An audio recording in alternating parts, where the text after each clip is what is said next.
Menteri Keuangan Sri Mulyani ingin berhati-hati dan teliti mempelajari sebelum membayar utang negara 800 miliar rupiah ke pengusaha tol Jusuf Hamka. Anies sapaan akrabnya menyebut kasus tersebut adalah lembaran dari persoalan masa lalu, di mana negara melikuidasi bank-bank pada saat krisis moneter 1998. Ia menegaskan ada prinsip kehati-hatian dan memperhatikan afiliasi dari para pihak terkait. Ini sesuatu yang memang secara keuangan negara buat kita memang adalah sesuatu yang perlu kita pelajari betul secara teliti.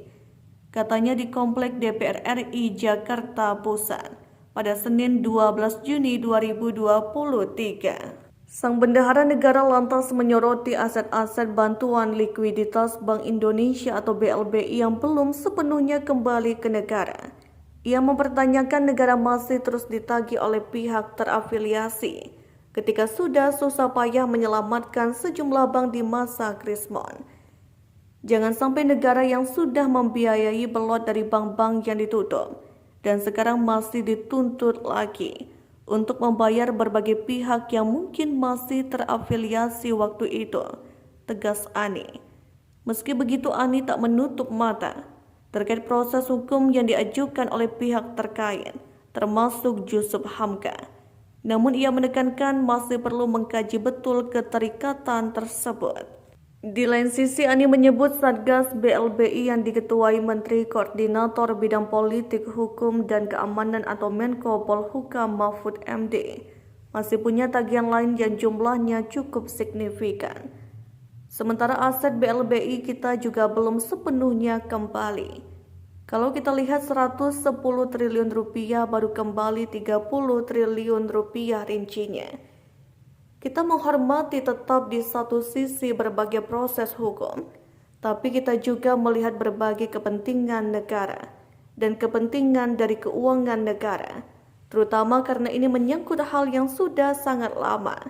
Di dalam Satgas BLBI tentu kita harapkan untuk dibahas secara lebih detail, tutup Ani.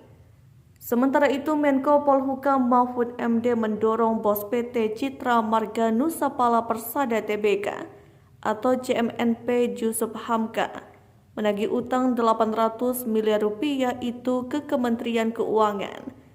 Bahkan Mahfud menegaskan siap memberikan bantuan teknis.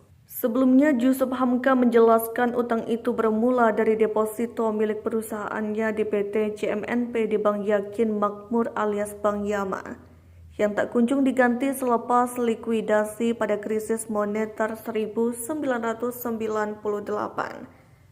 Pemerintah berdalih CMNP terafiliasi dengan pemilik Bank Yama, yaitu Siti Hardijanti Hastuti Soeharto alias Tutut Soeharto.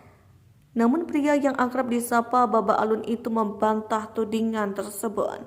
Ia lantas mengajukan gugatan dan menang di Mahkamah Agung atau MA pada tahun 2015, di mana pemerintah diwajibkan membayar deposito CMNP beserta bunganya sebesar 2% per bulan.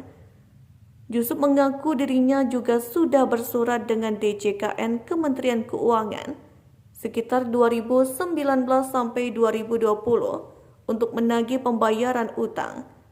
Namun ia mengklaim DJKN selalu sulit dihubungi dengan dalih masih melakukan verifikasi di Kemenko Polhukam.